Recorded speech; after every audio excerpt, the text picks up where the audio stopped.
അല്ലാണ്ട് നമ്മുടെ പാലക്കാടൻ പിന്നെ നമ്മുടെ നാട്ടിലത്തെ മരം മൂത്ത മരം തേർത്ത് വെക്കാൻ വലിയ പ്രശ്നമൊന്നുമില്ല.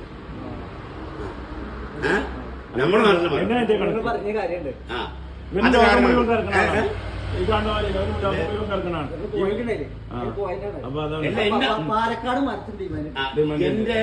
എന്റെ അനുഭവം ഞാൻ പറഞ്ഞതേ, നമ്മുടെ നാട്ടില് പിന്നെ നിലമ്പൂർ മരമുണ്ട്. ഞാൻ ഇത്ര ദൂരം വന്നെന്തിനാ?